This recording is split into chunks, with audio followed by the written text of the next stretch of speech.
வணக்கம். நான் உங்கள் அஸ்ட்ரோபி பழனிப்பன் கோபிச்செட்டிப்பாளையம். இப்போ பொருத்தம், திருமண பொருத்தம் 10க்கு 10 பொருத்தம் பார்க்குறீங்க.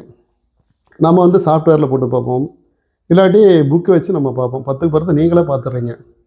ஜோதிடர்கிட்டலாம் போய் ஆலோசனை கேட்கறதில்ல. 10க்கு 10 பொருத்தம் இருக்கா, கண பொருத்தம் இல்லை, தின பொருத்தம் இல்லை, மகேந்திர பருவம், சீர்திருக்கம் இல்லை, இதெல்லாம் ஏதோ ஒரு காரணத்தை காட்டி 10க்கு 4 பொருத்தம் தான் இருக்குது, 3 பொருத்தம் தான், 5 பொருத்தம் தான் இருக்குது, நீங்களே ரிஜெக்ட் பண்ணிடுறீங்க. அது மிக தவறான கருத்து.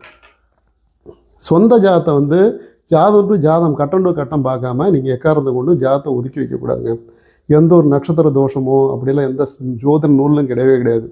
நம்ம கட்டத்துக்கு அவங்க கட்டம் ஒத்து வருமா, கட்டம் டு கட்டம். இது நல்ல ஜோதிடரை வந்து நீங்கள் அணுகி தான் நீங்கள் வந்து ரிஜெக்ட் பண்ணுமே தவிர நீங்களாக முடிவெடுத்து தள்ளுபடி பண்ணாதீங்க. காரணம் என்னென்னா, உலகத்தில் 820 கோடி மக்கள் இருக்காங்க, 12 ராசி, 27 நட்சத்திரம். அப்போ தோராயமாக பார்த்தோன்னா ஒரு ராசிக்குள்ளே 65 கோடி பேர் இருப்பாங்க, ஒரு நட்சத்திரத்தில் 35 கோடி பேர் இருப்பாங்க, ஒரே நட்சத்திரத்தில். அதை எப்படிங்க நம்ம வந்து வேணாம் சொல்லி ரிஜெக்ட் பண்ண முடியும்? அது தவறான கருத்துங்க. என்ன காரணம் கேட்டிங்கன்னா, நம்ம வந்து சொந்த ஜாதத்தை வந்து பலனை பார்க்காம இந்த பொது பலனை அப்ளை பண்ணுறது ரொம்ப ரொம்ப தப்புங்கிறேன். அப்போது எக்காரணம் கொண்டும் தோஷ சாமி விதிகளை பாருங்கள். நம்ம கட்டத்துக்கு என்ன தோஷம் இருக்கோ தோஷம் இல்லாத ஜாதத்தை சேர்க்கணும். நன்றி, வணக்கம். இந்த பதிவு பிடிச்சா லைக் பண்ணுங்கள், ஷேர் பண்ணுங்கள். மீண்டும் அடுத்த பதிவு சந்திப்போம். நன்றி, வணக்கம்.